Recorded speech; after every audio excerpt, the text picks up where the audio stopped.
ਸੁਧੀਰ ਸੂਰੀ ਜਿਹੜਾ ਹਿੰਦੂ ਕੱਟੜਵਾਦ ਦਾ, ਹਿੰਦੂ ਅੱਤਵਾਦ ਦਾ ਪੰਜਾਬ ਦੇ ਵਿੱਚ ਸਭ ਤੋਂ ਖਤਰਨਾਕ ਤੇ ਸਭ ਤੋਂ ਵੱਧ ਸਿੱਖ ਜਗਤ ਨੂੰ ਪਰੇਸ਼ਾਨ ਕਰਨ ਵਾਲਾ, ਸੰਤਾਪ ਦੇਣ ਵਾਲਾ ਚਿਹਰਾ ਸੀ। ਦੁਨੀਆ ਭਰ ਦੇ ਵਿੱਚ ਹਰ ਇੱਕ ਸਿੱਖ ਜਿਹੜਾ ਸੀ ਉਹ ਇਸ ਸੁਧੀਰ ਸੂਰੀ ਦੀ ਜਿਹੜੀ ਨੀਵੇਂ ਦਰਜੇ ਦੀ ਬਿਆਨਬਾਜ਼ੀ ਸੀ ਉਹਦੇ ਤੋਂ ਦੁਖੀ ਸੀ, ਸੰਤਾਪ ਚੱਲ ਰਿਹਾ ਸੀ। ਤੇ ਅੱਜ ਜਦੋਂ ਉਹਦੀ ਇਹ ਖਬਰ ਆਈ ਤਾਂ ਉਸ ਟਾਈਮ ਜਿਹੜਾ ਮਾਨਸਿਕ ਤੌਰ ਦੇ ਉੱਤੇ ਇੱਕ ਤਸੱਲੀ, ਇੱਕ ਸਕੂਨ ਜਿਹਾ ਬੰਦੇ ਨੂੰ ਅਹਿਸਾਸ ਹੁੰਦਾ, ਉਹ ਵੀ ਸਾਰੀ ਕੌਮ ਨੇ ਇੱਕੋ ਜਿਹਾ ਮਹਿਸੂਸ ਕੀਤਾ। ਜਿਵੇਂ ਭਾਈ ਸੁੱਖਾ ਸਿੰਘ ਤੇ ਭਾਈ ਮਹਿਤਾਬ ਸਿੰਘ ਸਾਡੇ ਸਾਰਿਆਂ ਦੇ ਸਾਂਝੇ ਨਾਇਕ ਨੇ, ਉਵੇਂ ਹੀ ਇਹ ਜਿਹੜਾ ਸੁਧੀਰ ਸੂਰੀ ਕਾਂਡ ਵਾਲਾ ਸਾਡਾ ਵੀਰਾ ਭਾਈ ਸੰਦੀਪ ਸਿੰਘ, ਉਹ ਸਾਡਾ ਸਾਰਿਆਂ ਦਾ ਸਾਂਝਾ ਨਾਇਕ। ਸਾਰੇ ਸਿੱਖ ਸਮਾਜ ਦੇ ਜਿਹੜੇ ਆਪਸ ਵਿੱਚ ਹੀ ਅਸੀਂ ਵੱਖੋ ਵੱਖਰੇ ਵਿਚਾਰਾਂ ਵਾਲੇ, ਵੱਖੋ ਵੱਖਰੇ ਪਿਛੋਕੜਾਂ ਵਾਲੇ ਲੋਕ, ਸਾਨੂੰ ਸਾਰਿਆਂ ਨੂੰ ਇਸ ਭਾਈ ਸੰਦੀਪ ਸਿੰਘ ਦੇ ਪਰਿਵਾਰ ਦੇ ਨਾਲ ਖੜੇ ਹੋਣਾ ਚਾਹੀਦਾ। ਤੇ ਚੰਗੀ ਗੱਲ ਹੈ ਕਿ ਜੇਕਰ ਬਿਕਰਮਜੀਤ ਸਿੰਘ ਮਜੀਠੀਆ ਅਕਾਲੀ ਲੀਡਰ ਵੀ ਇਸ ਪਰਿਵਾਰ ਦੇ ਨਾਲ ਖੜਾ। ਕੁਝ ਬੰਦੇ ਇਸ ਵੇਲੇ ਪੂਰੇ ਸਰਗਰਮ ਨੇ ਜਿਹੜੇ ਇਹੋ ਜਿਹੀਆਂ ਗੱਲਾਂ ਕਰ ਰਹੇ ਨੇ ਕਿ ਜੀ ਇਹ ਹਿੰਦੂ ਕੱਟੜਪੰਥੀ ਕਿਹੜਾ ਹਿੰਦੂ ਭਾਈਚਾਰੇ ਦੇ ਨੁਮਾਇੰਦੇ ਆ, ਇਹਨਾਂ ਦੇ ਬਹਾਨੇ, ਇਹਨਾਂ ਦੇ ਕਰਕੇ ਹਿੰਦੂ ਜਿਹੜਾ ਹੈ ਉਹਨੂੰ ਨਾ ਮਾੜਾ ਕਿਹਾ ਜਾਵੇ, ਇਹਨਾਂ ਨੂੰ ਮਾੜਾ ਕਹਿ ਲਓ ਜਿਨ੍ਹਾਂ ਨੇ ਗਲਤ ਕੀਤਾ। ਪੰਥਕ ਸੋਚ ਵਾਲੇ ਉਹ ਸਾਰੇ ਸਿੱਖ ਜਿਹੜੇ ਸੁਧੀਰ ਸੂਰੀ ਵਰਗਿਆਂ ਦਾ ਵਿਰੋਧ ਕਰਦੇ ਆ, ਕਹਿੰਦੇ ਉਹ ਵੀ ਉਨੇ ਮਾੜੇ ਆ, ਉਹ ਕਿਹੜਾ ਸਿੱਖ ਕੌਮ ਦੇ ਨੁਮਾਇੰਦੇ, ਆਪੂ ਬਣੇ ਆਗੂ ਆ। ਕਹਿੰਦੇ ਜੀ ਜਿੱਦਣ ਸਿੱਧੂ ਮੂਸੇਵਾਲੇ ਦਾ ਕਤਲ ਹੋਇਆ ਜਾਂ ਨੰਗਲ ਅੰਬੀਆਂ ਵਾਲੇ ਸੰਦੀਪ ਸਿੰਘ ਦਾ, ਕਬੱਡੀ ਵਾਲੇ ਦਾ ਕਤਲ ਹੋਇਆ, ਉਦੋਂ ਕਾਹਤੋਂ ਨਹੀਂ ਸਰਕਾਰ ਨੂੰ ਇਹ ਚੇਤਾ ਆਇਆ ਕਿ ਪੰਜਾਬ ਦੇ ਵਿੱਚ ਆਪਾਂ ਨੂੰ ਸਾਰਿਆਂ ਦੇ ਗਨ ਲਾਇਸੈਂਸ ਚੈੱਕ ਕਰਨੇ ਚਾਹੀਦੇ? ਕੀ ਸੂਰੀ ਦੀ ਜਾਨ ਦੀ ਕੀਮਤ ਉਹਨਾਂ ਸਿੱਖਾਂ ਨਾਲੋਂ ਜ਼ਿਆਦਾ? ਇਹ ਸਾਰਾ ਕੁਝ ਸਾਨੂੰ ਵਾਰ-ਵਾਰ ਇਹ ਜਚਾਉਂਦਾ ਹੈ ਕਿ ਭਾਈ ਸਿੱਖ ਆ ਜਿਹੜਾ ਉਹ ਇਸ ਮੁਲਕ ਦੇ ਵਿੱਚ ਦੂਜੇ ਦਰਜੇ ਦਾ ਸ਼ਹਿਰੀ। ਸਿੱਖ ਦੀ ਜਾਨ ਦੀ ਕੀਮਤ ਕੋਈ ਨਹੀਂ, ਹਿੰਦੂ ਮਰ ਗਿਆ ਬੜਾ ਮਾੜਾ ਹੋ। ਟੀਵੀ 84 ਤੇ ਪ੍ਰੋਗਰਾਮ ਖਬਰ ਦੀ ਖਬਰ ਦੇਖ ਰਹੇ ਸਾਰੇ ਦਰਸ਼ਕਾਂ ਨੂੰ ਮੈਂ ਸਰਬਜੀਤ ਸਿੰਘ ਘਮਾਣ ਫਤਿਹ ਅਰਜ ਕਰਦਾ ਜੀ। ਵਾਹਿਗੁਰੂ ਜੀ ਕਾ ਖਾਲਸਾ, ਵਾਹਿਗੁਰੂ ਜੀ ਕੀ ਫਤਿਹ। ਸੁਧੀਰ ਸੂਰੀ ਵਾਲਾ ਜਿਹੜਾ ਕਾਂਡ ਆ ਉਹਦੇ ਵਿੱਚ ਪਹਿਲਾਂ ਤਾਂ ਸ਼੍ਰੋਮਣੀ ਗੁਰਦੁਆਰਾ ਪ੍ਰਬੰਧਕ ਕਮੇਟੀ ਦੇ ਮੈਂਬਰ ਤੇ ਅੰਮ੍ਰਿਤਸਰ ਤੋਂ ਵਕੀਲ ਆ ਸਾਡੇ ਸਰਦਾਰ ਭਗਵੰਤ ਸਿੰਘ ਸਿਆਲਕਾ, ਕਾਫੀ ਪੰਥਕ ਸਭਾ ਚ ਚਰਚਾ ਚ ਰਹਿੰਦੇ ਆ, ਸਿੱਖ ਸੰਘਰਸ਼ ਦੇ ਨਾਲ ਸੰਬੰਧਿਤ ਸਿੰਘਾਂ ਦੇ ਕੇਸ ਵਗੈਰਾ ਲੜਦੇ ਰਹਿੰਦੇ ਆ। ਉਹ ਜਿਹੜਾ ਇਸ ਮੁਕੱਦਮੇ ਨੂੰ, ਇਸ ਕੇਸ ਦੇ ਵਿੱਚ ਬਾਕੀ ਵਕੀਲਾਂ ਦੇ ਨਾਲ ਪੇਸ਼ ਹੁੰਦੇ ਰਹੇ ਆ ਤੇ ਸਾਰਿਆਂ ਨੂੰ ਚੰਗਾ ਹੀ ਲੱਗਦਾ ਜਦੋਂ ਕੋਈ ਸਾਡੇ ਸਿੱਖ ਭਰਾ ਦੇ ਇਸ ਤਰ੍ਹਾਂ ਦੇ ਮੁਕੱਦਮੇ ਦੇ ਵਿੱਚ ਵਕੀਲ ਦੀ ਹੈਸੀਅਤ ਵਿੱਚ ਪੇਸ਼ ਹੁੰਦਾ। ਪਰ ਅਗਲੀ ਗੱਲ ਜਿਹੜੀ ਹੈਗੀ ਆ ਇਹ ਕਿ ਅੱਜ ਹੁਣੇ ਇੱਕ ਪ੍ਰੈਸ ਕਾਨਫਰੰਸ ਮੈਂ ਦੇਖ ਰਿਹਾ ਸੀ ਜਿਹਦੇ ਵਿੱਚ ਸਰਦਾਰ ਬਿਕਰਮਜੀਤ ਸਿੰਘ ਮਜੀਠੀਆ ਉਹ ਵੀ ਇਸ ਪਰਿਵਾਰ ਦੇ ਨਾਲ ਖੜੇ ਦਿਖਦੇ। ਬੇਸ਼ੱਕ ਬਾਦਲ ਪਰਿਵਾਰ ਨਾਲ, ਬਾਦਲ ਦਲ ਨਾਲ ਜਾਂ ਇਸ ਸਾਰੇ ਸੋਚ ਵਾਲੇ ਲੋਕਾਂ ਨਾਲ ਸਾਡੇ ਬੜੇ ਮਤਭੇਦ ਨੇ ਤੇ ਬੜੇ ਗਹਿਰੇ ਮਤਭੇਦ ਨੇ, ਪਰ ਜਦੋਂ ਅਸੀਂ ਇਹ ਦੇਖਦੇ ਹਾਂ ਕਿ ਸੁਧੀਰ ਸੂਰੀ ਜਿਹੜਾ ਹਿੰਦੂ ਕੱਟੜਵਾਦ ਦਾ, ਹਿੰਦੂ ਅੱਤਵਾਦ ਦਾ ਪੰਜਾਬ ਦੇ ਵਿੱਚ ਸਭ ਤੋਂ ਖਤਰਨਾਕ ਤੇ ਸਭ ਤੋਂ ਵੱਧ ਸਿੱਖ ਜਗਤ ਨੂੰ ਪਰੇਸ਼ਾਨ ਕਰਨ ਵਾਲਾ, ਸੰਤਾਪ ਦੇਣ ਵਾਲਾ ਚਿਹਰਾ ਸੀਗਾ, ਉਸ ਮਾਮਲੇ ਦੇ ਵਿੱਚ ਭਾਈ ਸੰਦੀਪ ਸਿੰਘ ਦੇ ਪਰਿਵਾਰ ਦੇ ਨਾਲ ਜਦੋਂ ਅੱਜ ਇਹਨਾਂ ਨੂੰ ਖੜੇ ਦੇਖਿਆ ਤਾਂ ਇੱਕ ਪਲ ਦੇ ਲਈ ਮਨ ਵਿੱਚ ਵਿਰੋਧੀ ਵਿਚਾਰ ਆਇਆ, ਪਰ ਮਨ ਚ ਨਾਲ ਦੀ ਨਾਲ ਇਹ ਗੱਲ ਆਈ ਵੀ ਸਾਰੇ ਸਿੱਖ ਸਮਾਜ ਦੇ ਜਿਹੜੇ ਆਪਸ ਵਿੱਚ ਹੀ ਅਸੀਂ ਵੱਖੋ ਵੱਖਰੇ ਵਿਚਾਰਾਂ ਵਾਲੇ, ਵੱਖੋ ਵੱਖਰੇ ਪਿਛੋਕੜਾਂ ਵਾਲੇ ਲੋਕ, ਸਾਨੂੰ ਸਾਰਿਆਂ ਨੂੰ ਇਸ ਭਾਈ ਸੰਦੀਪ ਸਿੰਘ ਦੇ ਪਰਿਵਾਰ ਦੇ ਨਾਲ ਖੜੇ ਹੋਣਾ ਚਾਹੀਦਾ। ਤੇ ਚੰਗੀ ਗੱਲ ਹੈ ਕਿ ਜੇਕਰ ਬਿਕਰਮਜੀਤ ਸਿੰਘ ਮਜੀਠੀਆ ਅਕਾਲੀ ਲੀਡਰ ਵੀ ਇਸ ਪਰਿਵਾਰ ਦੇ ਨਾਲ ਖੜਾ। ਹੋਣਾ ਇਹ ਚਾਹੀਦਾ ਕਿ ਜਿਹੜੇ ਸਾਡੇ ਕੌਮੀ ਮਸਲੇ ਆ ਜਾਂ ਕੌਮੀ ਨੁਕਤੇ ਆ, ਕੌਮੀ ਮੁੱਦੇ ਆ, ਉੱਥੇ ਅਸੀਂ ਜ਼ਰੂਰ ਇਕਜੁੱਟ ਤੇ ਇਕਮੁੱਠ ਹੋਈਏ। ਮੈਂ ਇਹ ਗੱਲ ਜਦੋਂ ਅੱਜ इस प्रोग्राम के राही अपने ਸਰੋਤਿਆਂ ਨਾਲ ਸਾਂਝੀ कर रहे हैं ਤਾਂ ਮੈਨੂੰ इस गल का एहसास आ कि बीते दौर ਦੇ ਵਿੱਚ बहुत सारे ਥਾਵਾਂ ਦੇ ਉੱਤੇ ਅਸੀਂ ਲੋੜ ਮਹਿਸੂਸ ਕਰਦੇ ਰਹੇ ਹਾਂ कि सारे ਦੇ ਸਾਰੇ ਕਾਹਤੋਂ ਸਿੱਖ एकजुट ਤੇ ਇੱਕ ਪਲੇਟਫਾਰਮ ਤੇ ਨਹੀਂ। ਬਹੁਤ ਸਾਰੇ ਮੁੱਦੇ ਹੁੰਦੇ ਆ ਜਿੱਥੇ ਅਸੀਂ ਅਲੱਗ-ਅਲੱਗ ਹੁੰਨੇ ਆ, ਵਿਰੋਧ ਵਿੱਚ ਹੁੰਨੇ ਆ, ਪਰ ਜਿਵੇਂ 18ਵੀਂ ਸਦੀ ਦੇ ਵਿੱਚ ਮੱਸਾ ਰੰਘੜ ਸੀ ਜਾਂ ਇਹੋ ਜਿਹੇ ਹੋਰ ਲੋਕ ਜਿਨ੍ਹਾਂ ਨੇ ਸਾਡੇ ਉਸ ਵੇਲੇ ਦੇ ਸਿੱਖ ਭਾਈਚਾਰੇ ਨੂੰ, ਸਿੱਖ ਕੌਮ ਨੂੰ, ਖਾਲਸਾ ਪੰਥ ਨੂੰ ਇਹੋ ਜਿਹਾ ਸੰਤਾਪ ਦਿੱਤਾ ਜਿਹੋ ਜਿਹਾ ਸਧੀਰ ਸੂਰੀ ਦੇ ਰਿਹਾ। ਉਸ ਵੇਲੇ ਸਾਰੇ ਦਾ ਸਾਰਾ ਸਿੱਖ ਜਗਤ ਇੱਕੋ ਜਿਹਾ ਦੁੱਖ ਚੱਲ ਰਿਹਾ ਸੀ ਤੇ ਜਦੋਂ ਮੱਸੇ ਰੰਘੜ ਦਾ ਖਾਤਮਾ ਹੋਇਆ ਤਾਂ ਸਾਰੇ ਦੇ ਸਾਰੇ ਸਿੱਖਾਂ ਨੇ ਇੱਕੋ ਜਿਹਾ ਮਾਨਸਿਕ ਸਕੂਨ ਜਿਹੜਾ ਹੈ ਉਹ ਮਹਿਸੂਸ ਕੀਤਾ ਹੋਣਾ। ਇਵੇਂ ਹੀ ਅੱਜ ਵਾ ਦੁਨੀਆ ਭਰ ਦੇ ਵਿੱਚ ਹਰ ਇੱਕ ਸਿੱਖ ਜਿਹੜਾ ਸੀ ਉਹ ਇਸ ਸਧੀਰ ਸੂਰੀ ਦੀ ਜਿਹੜੀ ਨੀਵੇਂ ਦਰਜੇ ਦੀ ਬਿਆਨਬਾਜ਼ੀ ਸੀ ਉਹਦੇ ਤੋਂ ਦੁਖੀ ਸੀ, ਸੰਤਾਪ ਚੱਲ ਰਿਹਾ ਸੀ। ਤੇ ਅੱਜ ਜਦੋਂ ਉਹਦੀ ਇਹ ਖਬਰ ਆਈ ਤਾਂ ਉਸ ਟਾਈਮ ਜਿਹੜਾ ਮਾਨਸਿਕ ਤੌਰ ਦੇ ਉੱਤੇ ਇੱਕ ਤਸੱਲੀ, ਇੱਕ ਸਕੂਨ ਜਿਹਾ ਬੰਦੇ ਨੂੰ ਅਹਿਸਾਸ ਹੁੰਦਾ, ਉਹ ਵੀ ਸਾਰੀ ਕੌਮ ਨੇ ਇੱਕੋ ਜਿਹਾ ਮਹਿਸੂਸ ਕੀਤਾ। ਤੇ ਜਿਵੇਂ ਭਾਈ ਸੁੱਖਾ ਸਿੰਘ ਤੇ ਭਾਈ ਮਹਿਤਾਬ ਸਿੰਘ ਸਾਡੇ ਸਾਰਿਆਂ ਦੇ ਸਾਂਝੇ ਨਾਇਕ ਨੇ, ਉਵੇਂ ਹੀ ਇਹ ਜਿਹੜਾ ਸਧੀਰ ਸੂਰੀ ਕਾਂਡ ਵਾਲਾ ਸਾਡਾ ਵੀਰਾ ਭਾਈ ਸੰਦੀਪ ਸਿੰਘ, ਉਹ ਸਾਡਾ ਸਾਰਿਆਂ ਦਾ ਸਾਂਝਾ ਨਾਇਕ। ਸੋ ਇਸ ਤਰੀਕੇ ਨਾਲ ਜਿਹੜੇ ਸਾਡੀ ਕੌਮ ਦੇ ਦੋਖੀ ਲੋਕ ਨੇ, ਜਿਹੜੇ ਸਾਡੇ ਪੰਥ ਦੇ ਦੁਸ਼ਮਣ ਲੋਕ ਨੇ, ਜਿਹੜੇ ਸਿੱਖ ਕੌਮ ਨੂੰ ਨੀਵਾਂ ਦਿਖਾਉਂਦੇ ਆ, ਜਲੀਲ ਕਰਦੇ ਆ, ਉਹਨਾਂ ਮਸਲਿਆਂ ਦੇ ਉੱਤੇ ਸਾਡੀ ਜਿਹੜੀ ਏਕਤਾ ਦੀ ਲੋੜ ਹੁੰਦੀ ਆ। ਸੋ ਇਸ ਗੱਲ ਦੇ ਉੱਤੇ ਅੱਗੇ ਜਿਹੜੀ ਮੈਂ ਕੱਲ ਛੇੜਨੀ ਚਾਹੁੰਦਾ ਉਹ ਇਹ ਹੈ ਬਈ ਸਧੀਰ ਸੂਰੀ ਦੇ ਕਤਲ ਤੋਂ ਬਾਅਦ ਭਾਰਤੀ ਹਕੂਮਤੀ ਸਿਸਟਮ ਨੂੰ ਇੱਕ ਗੱਲ ਦੀ ਸਮਝ ਲੱਗ ਗਈ ਕਿ ਹੁਣ ਸਿੱਖਾਂ ਦਾ ਜਿਹੜਾ ਇਹ ਸੀ ਨਾ ਵੀ ਬਰਦਾਸ਼ਤ ਕਰੀ ਜਾਂਦੇ ਸੀ, ਕਿਉਂਕਿ ਪਿਛਲੇ 5-7 ਸਾਲਾਂ ਤੋਂ ਲਗਾਤਾਰ ਸਿੱਖ ਕੌਮ ਨੂੰ ਸੋਸ਼ਲ ਮੀਡੀਆ ਰਾਹੀਂ ਜਲੀਲ ਕੀਤਾ ਜਾਂਦਾ ਰਿਹਾ। ਹਰ ਆਏ ਦਿਨ ਕੋਈ ਨਾ ਕੋਈ ਭੈੜੀ ਨੀਵੇਂ ਦਰਜੇ ਦੀ ਬਿਆਨਬਾਜ਼ੀ ਕਰਨ ਵਾਲਾ ਕੋਈ ਬੰਦਾ ਉੱਠਦਾ ਰਿਹਾ ਤੇ ਸਾਡੇ ਜ਼ਖਮਾਂ ਦੇ ਉੱਤੇ ਨੂਣ ਭੁੱਕਣ ਵਾਲੀ ਨੀਵੇਂ ਦਰਜੇ ਦੀ ਬਹੁਤ ਉਹੋ ਜਿਹੇ ਸ਼ਬਦ, ਉਹੋ ਜਿਹੀ ਗੱਲਬਾਤ, ਉਹ ਕੋਈ ਨਹੀਂ ਕਿਸੇ ਨੇ ਸਾਡੀ ਸੁਣਵਾਈ ਕੀਤੀ। ਇਉਂ ਲੱਗਦਾ ਸੀ ਜਿਵੇਂ ਸਟੇਟ ਸਿਸਟਮ ਇਹ ਕਹਿੰਦਾ ਹੈਗਾ ਕਿ ਅਸੀਂ ਤਾਂ ਤੁਹਾਡਾ ਕੋਈ ਦੁੱਖ ਦਰਦ ਸਮਝਦੇ ਹੀ ਨਹੀਂ। ਅਖੀਰ ਕੀ ਹੋਇਆ ਵੀ ਇੱਕ ਭਾਣਾ ਵਾਪਰ ਗਿਆ ਤੇ ਇਸ ਤੋਂ ਬਾਅਦ ਵਿੱਚ ਸਾਰੇ ਪਾਸਿਓਂ ਜਦੋਂ ਇਹ ਰੌਲਾ ਪੈਣ ਲੱਗ ਗਿਆ ਵੀ ਬਹੁਤ ਮਾੜਾ ਵਾ, ਬਹੁਤ ਮਾੜੇ ਆ ਹਿੰਦੂ ਕੱਟੜਪੰਥੀ, ਇਹ ਸਿਕਿਉਰਿਟੀਆਂ ਲੈਣ ਲਈ ਇਹ ਜਿਹੜਾ ਸਾਰਾ ਕੁਝ ਚੱਲ ਰਿਹਾ ਸੀਗਾ, ਤਾਂ ਫੇਰ ਵਿਚਾਲੇ ਰਾਹ ਲੱਭੇ ਗਏ ਵੀ ਠੀਕ ਆ ਜੀ ਇਹ ਬੜੇ ਮਾੜੇ ਆ।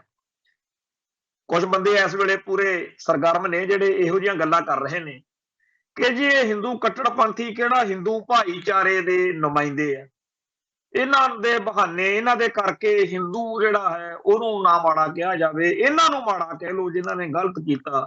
ਪਰ ਜਿਵੇਂ ਇਹ ਮਾੜੇ ਨੇ, ਅਗਲੀ ਗੱਲ ਕਹਿੰਦੇ ਜੀ ਉਹ ਵੀ ਉਨੇ ਹੀ ਮਾੜੇ ਨੇ ਜਿਹੜੇ ਇਹਨਾਂ ਦਾ ਵਿਰੋਧ ਕਰਦੇ।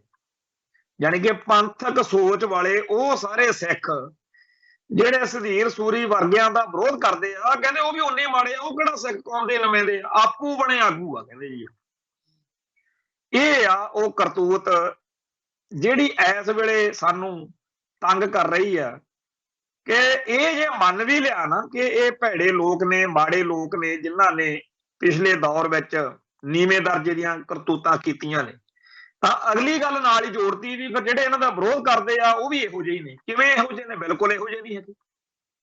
ਮੈਂ ਇੱਥੋਂ ਗੱਲ ਨੂੰ 1984 ਦੇ ਨਵੰਬਰ ਮਹੀਨੇ ਵਾਲੀ ਗੱਲ ਨਾਲ ਜੋੜਦਾ।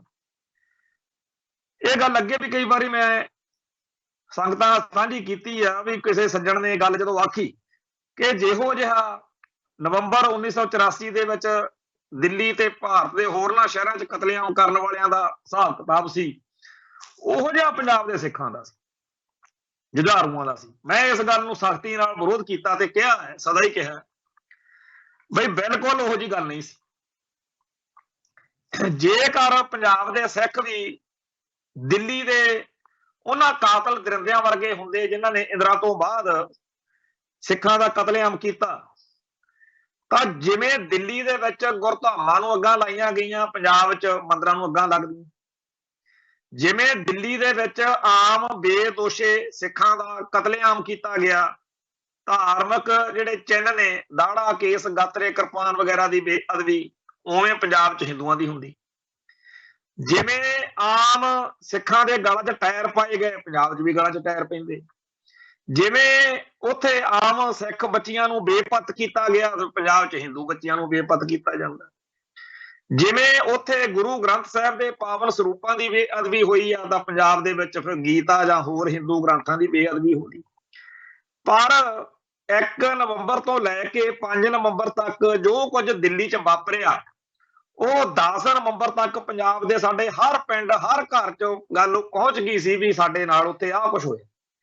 ਜੇ ਵਾਕਿਆ ਹੀ ਅਸੀਂ ਉਹਨਾਂ ਵਰਗੇ ਹੁੰਦੇ ਤਾਂ ਅਗਲੇ 1 ਮਹੀਨੇ ਸਾਡਾ ਟੈਂਪਰੇਚਰ ਪੂਰਾ ਵਧਿਆ ਹੋਣਾ ਚਾਹੀਦਾ ਸੀ, ਤੇ ਦਸੰਬਰ ਤੱਕ, ਘੱਟੋ ਘੱਟ 10 ਦਸੰਬਰ ਤੱਕ ਅਸੀਂ ਪੰਜਾਬ ਦੇ ਵਿੱਚ ਉਹੀ ਸਾਰਾ ਕੁਝ ਕਰ ਰਹੇ ਹੁੰਦੇ ਜੋ ਕੁਝ ਸਾਡੇ ਨਾਲ ਦਿੱਲੀ 'ਚ ਹੋਇਆ।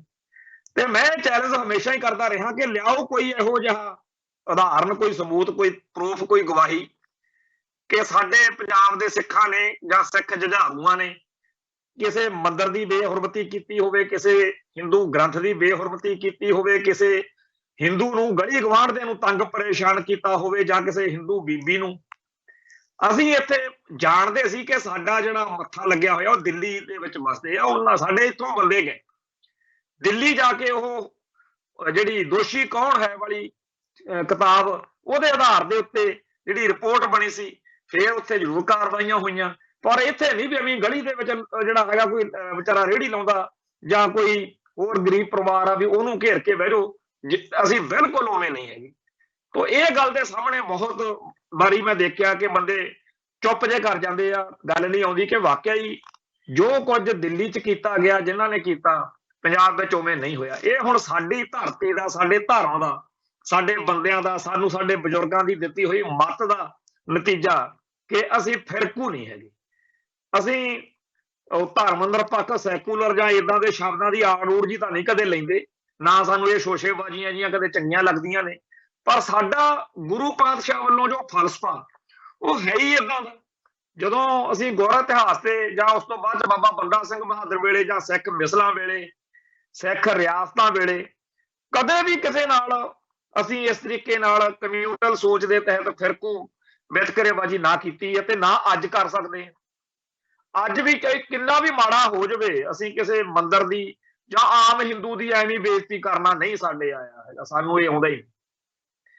ਸਾਡੇ ਤਾਂ ਜਿਹੜਾ ਸਭ ਤੋਂ ਖਤਰਨਾਕ, ਜਿਹਨੂੰ ਸਭ ਤੋਂ ਵੱਧ ਭੈੜਾ ਇਹਨਾਂ ਨੇ ਐਲਾਨਿਆ, ਗਰਦਾਨਿਆ ਹੋਇਆ, ਉਹ ਸੰਤ ਗਿਆਨੀ ਜਰਨੈਲ ਸਿੰਘ ਜੀ ਖਾਲਸਾ ਭਿੰਡਰਾਂ ਵਾਲੇ, ਤੇ ਹਜ਼ਾਰਾਂ ਇਹੋ ਜਿਹੇ ਸਿੱਖ ਹਿੰਦੂ ਨੇਗੇ ਜਿਹੜੇ ਉਹਨਾਂ ਨੂੰ ਮਿਲੇ ਤੇ ਅੱਜ ਤੱਕ ਸਿਫਤਾਂ ਕਰਦੇ ਆ ਵੀ ਨਹੀਂ ਉਹ ਏਦਾਂ ਦੀ ਗੱਲ ਸੀ, ਇਹ ਤਾਂ ਮੀਡੀਆ ਦਾ ਜਾਂ ਹਕੂਮਤ ਦਾ ਪ੍ਰਚਾਰਿਆ ਹੋਇਆ ਵੀ ਸੰਤ ਭਿੰਡਰਾਂ ਵਾਲੇ ਕਨੇ ਹਿੰਦੂਆਂ ਦੇ ਦੁਸ਼ਮਣ ਸੀਗੇ।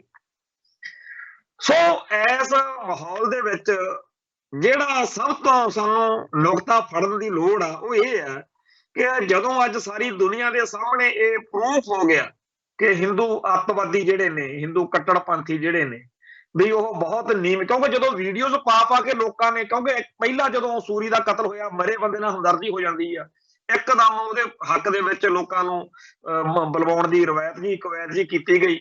ਪਰ ਜਦੋਂ ਲੋਕਾਂ ਨੇ ਉਹ ਵੀਡੀਓਜ਼ ਕੱਢ ਕੇ ਪੋਸਟ ਕੀਤੀਆਂ ਜਿਹਦੇ ਵਿੱਚ ਉਹ ਬਹੁਤ ਹਲਕੇ ਦਰਜੇ ਦੀਆਂ ਗੱਲਾਂ ਕਰਦਾ, ਫਿਰ ਇਹਨਾਂ ਨੇ ਇਹ ਕਹਿਣਾ ਸ਼ੁਰੂ ਕਰਤਾ ਵੀ ਠੀਕ ਆ ਜੀ, ਇਹ ਕਿਹੜਾ ਹਿੰਦੂ ਕੌਮ ਦਾ ਨੁਮਾਇੰਦਾ ਸੀਗਾ ਜੀ, ਇਹ ਤਾਂ ਆਪੇ ਬੜਾ, ਚਲੋ ਇਹੋ ਜਿਹੇ ਹੋਰ ਹੈਗੇ ਜੀ। ਸੋ ਇਸ ਗੱਲ ਨੂੰ ਬਹੁਤ ਧਿਆਨ ਨਾਲ ਸੋਚਣ ਦੀ ਲੋੜ ਆ ਕਿ ਇਸ ਵੇਲੇ ਹਿੰਦੂ ਕੱਟੜਪੰਥੀਆਂ ਨੂੰ, ਜਿਨ੍ਹਾਂ ਨੇ ਪੰਜਾਬ ਦੇ ਵਿੱਚ ਲਾਂਭੂ ਲਾਏ ਪਏ ਨੇ, ਉਹਨਾਂ ਨੂੰ ਰੱਦ ਕਰਨ ਦੇ ਮੌਕੇ ਨਾਲ ਦੀ ਨਾਲ ਬਹੁਤ ਸਾਰੇ ਏਜੰਸੀਆਂ ਦੇ ਏਜੰਟ, ਉਹਨਾਂ ਚੋਂ ਕਈ ਸਿੱਖੀ ਸਰੂਪ ਵਾਲੇ ਵੀ ਨੇ, ਪੱਗ ਬੰਨ੍ਹਦੇ ਆ, ਦਾੜੇ ਕੇਸ, ਕਈ ਗਾਤਰੇ ਵੀ ਬੜੇ ਵਧੀਆ ਪਾਉਂਦੇ, ਉਹ ਕਿਉਂਕਿ ਏਜੰਸੀ ਨੈਰੇਟਿਵ ਦੇ ਵਿੱਚ ਚੱਲਣਾ ਹੁੰਦਾ ਉਹਨਾਂ ਨੇ ਵੀ ਇਹੀ ਕਹਿਣਾ ਸ਼ੁਰੂ ਕੀਤਾ ਹੋਇਆ ਵਾ ਕਿ ਜੀ ਇਹ ਜਿਹੜਾ ਹੈਗੇ ਆ ਸਿੱਖਾਂ ਚੋਂ ਵੀ ਕੁਛ ਕੁ ਬੰਦੇ ਇਹ ਗਲਤੀਆਂ ਕਰਦੇ ਨੇ, ਇਹ ਦੇਖੋ ਜੀ ਇਹ ਐ ਕਹਿੰਦੇ ਨੇ, ਉਹ ਕਹਿੰਦੇ ਨੇ। ਤੇ ਇਸ ਚੀਜ਼ ਦਾ ਜਿਹੜਾ ਖਮਿਆਜਾ ਉਹ ਸਾਡੇ ਭਾਈਚਾਰੇ ਦੇ ਵਿੱਚ ਨੌਜਵਾਨਾਂ ਨੂੰ ਭੁਗਤਣਾ ਪੈ ਰਿਹਾ। ਆ ਜਿਹੜਾ ਗਨ ਕਲਚਰ ਤੇ ਹੇਟ ਸਪੀਚ ਵਾਲੀ ਗੱਲ ਆ, ਉਹਦਾ ਸ਼ਿਕਾਰ ਸਭ ਤੋਂ ਵੱਧ ਸਾਡੇ ਬੱਚਿਆਂ ਨੂੰ ਬਣਾਇਆ ਜਾਣਾ ਹੈ। ਕੁਛ ਨੂੰ ਅੱਜ ਅਮਰਤਪਾਲ ਸਿੰਘ ਮਹਿਰੋਂ ਉਹਦੇ ਖਿਲਾਫ ਪਰਚਾ ਬਣਾਤਾ, ਮੁਕੱਦਮਾ ਦਰਜ ਕਰਤਾ। ਇਵੇਂ ਹੀ ਹੁਣ ਬਹਾਨੇ ਲੱਭ ਲੱਭ ਕੇ ਕਿ ਤੂੰ ਐਂ ਕਾਹਤੋਂ ਕਿਹਾ, ਤੂੰ ਉਹ ਕਾਹਤੋਂ ਕਿਹਾ। ਇਹਦੇ ਬਹਾਨੇ ਭਗਵੰਤ ਮਾਨ ਦੀ ਸਰਕਾਰ ਆ ਜਿਹੜੀ, ਉਹ ਸਿੱਖਾਂ ਨੂੰ ਢੱਕ ਕੇ ਖੂੰਜੇ ਲਾਉਣ ਵਾਲੀ ਜਿਹੜੀ ਗੱਲ ਆ ਵੀ ਇਹ ਬੋਲਣ ਨਹੀਂ ਦੇ। ਮੈਂ ਅੱਗੇ ਵੀ ਇਹ ਗੱਲ ਕਈ ਵਾਰ ਆਖੀ ਆ ਵੀ 1984 ਦੇ ਜਿਹੜਾ ਢਿਲਮਾ ਕਾਂਡ ਆ 1983 ਦੇ ਵਿੱਚ ਅਕਤੂਬਰ 6 ਨੂੰ ਵਾਪਰੇ। ਉਦੋਂ ਪਹਿਲਾਂ 1978 ਦੇ ਵਿੱਚ 13 ਸਿੱਖ ਸ਼ਹੀਦ ਕੀਤੇ ਗਏ, ਨਿਰੰਕਾਰੀਆਂ ਨੇ ਕੀਤੇ। ਬਾਅਦ ਵਿੱਚ ਕਈ ਨਿਰੰਕਾਰੀਆਂ ਦਾ ਕੂੰਡਾ ਹੋਇਆ, ਉਪਰੰਤ ਕਈ ਪੁਲਿਸ ਵਾਲੇ, ਕਈ ਹੋਰ ਐਰੇ ਗੈਰੇ ਇਧਰੋਂ ਉਧਰੋਂ ਬਹੁਤ ਕਤਲੇਆਮ ਹੋਏ। ਪੰਜਾਬ ਦੇ ਵਿੱਚ ਢਿਲਮਾ ਕਾਂਡ ਤੋਂ ਪਹਿਲਾਂ ਘੱਟੋ ਘੱਟ 150-200 ਬੰਦਾ ਜਿਹੜਾ ਹੈ ਉਹ ਮਾਰਿਆ ਜਾ ਚੁੱਕਾ ਹੋਣਾ 1978 ਤੋਂ ਲੈ ਕੇ।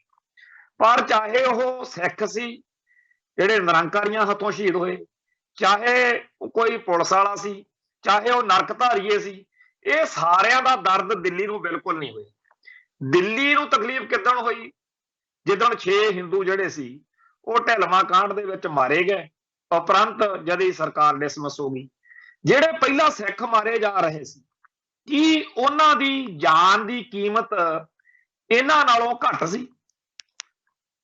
ਇਹ ਜਿਹੜੇ 6 ਹਿੰਦੂ ਆ ਬੜੇ ਇੰਪੋਰਟੈਂਟ ਹੋਣਗੇ, ਬੜੀ ਅਹਿਮੀਅਤ ਹੋ ਰਹੀ ਜਾਨ ਦੀ, ਆਪਾਂ ਨਹੀਂ ਕਹਿੰਦੇ ਵੀ ਮਾੜੀ ਗੱਲ ਆ, ਪਰ ਪਹਿਲਾਂ ਵਾਲਿਆਂ ਦੀ ਕੀ ਘਾਟ ਸੀਗੀ ਭਾਈ? ਜਿਵੇਂ ਹੁਣ ਨੰਗਲ ਅੰਬੀਆਂ ਵਾਲਾ ਸੰਦੀਪ ਸਿੰਘ ਚੜ੍ਹਾਈ ਕਰ ਗਿਆ, ਜਾਂ ਆਪਣਾ ਭਾਈ ਦੀਪ ਸਿੰਘ ਸਿੱਧੂ ਵਾਲਾ ਮਸਲਾ ਲਾ ਲਓ, ਤੇ ਜਾਂ ਆਪਣਾ ਲਾ ਲਓ ਬਈ ਸਿੱਧੂ ਮੂਸੇ ਵਾਲੇ ਦਾ ਮਸਲਾ।